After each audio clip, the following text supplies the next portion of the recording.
कन्हैया की, बड़ी थाली बड़े भैया बलराम जी की, ये कटोरा है कन्हैया का, ये है बलराम जी का। ये वो पात्र हैं जिन पात्रों की रचना भगवान श्री कृष्ण ने द्वापर युग में की है अपना भोजन करने के लिए। अब मन में एक प्रश्न उठता है कि तीनों लोगों के स्वामी को क्या जरूरत पड़ी इन पाथर के पात्रों में भोजन करने की। ठाकुर जी यहाँ जंगल में आए, अगर चाहते तो किसी पेड़ पौधे का दोना पत्तल बना करके भी अपना भोग लगा सकते थे। पाथर के पात्रों की रचना ठाकुर जी ने क्यों की है?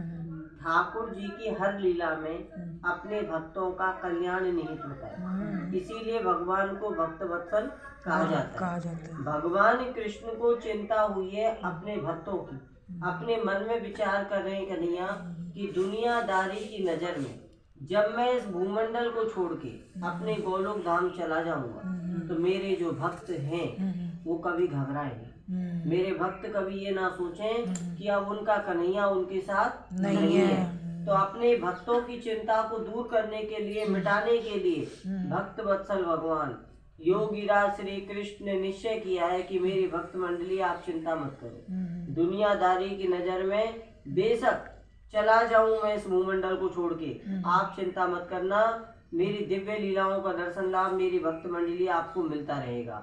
इस भाव से भक्त वत्सल भगवान ने अपना दिव्य हाथ स्पर्श किया है। इन पाथर के पात्रों की रचना ठाकुर जी ने की है कि मेरी भक्त मंडली मेरी दिव्य लीलाओं का दर्शन लाभ लो और मन में ये भाव मजबूत रखो कि आपका कन्हैया आपके साथ हमेशा है और हमेशा रहेगा। ये जो शिला रूप का दर्शन आप कर रहे हो, भक्त शिरोमणि कृष्णावती मैया, त्रेता युग भगवान राम का वंश, अयोध्या के राजा हुए कुबलासु, कुबलासु राजा की सुपुत्री हैं ये भक्त शिरोमणि कृष्णावती मैया।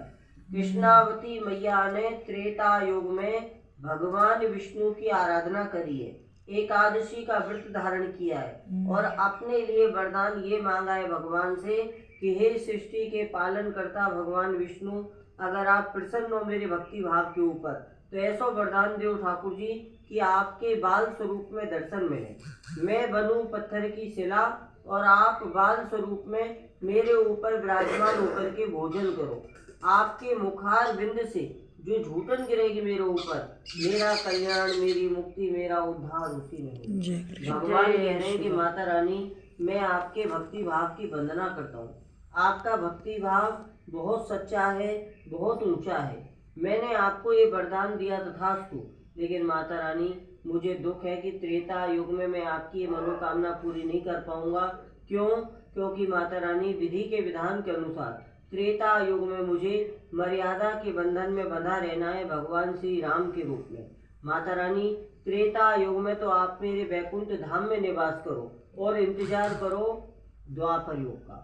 मैं आपको वचन देता हूँ, भगवान विष्णु वचन दे रहे हैं त्रेता युग में भक्त शिरोमणि कृष्णावती मैया को कि मैं आपको वचन देता हूँ माता रानी कि द्वापर युग में जब मैं कन्हैया के रूप में जन्म लूंगा ब्रजमंडल में, तब आपकी ये मनोकामना मैं अवश्य पूर्ण करूंगा।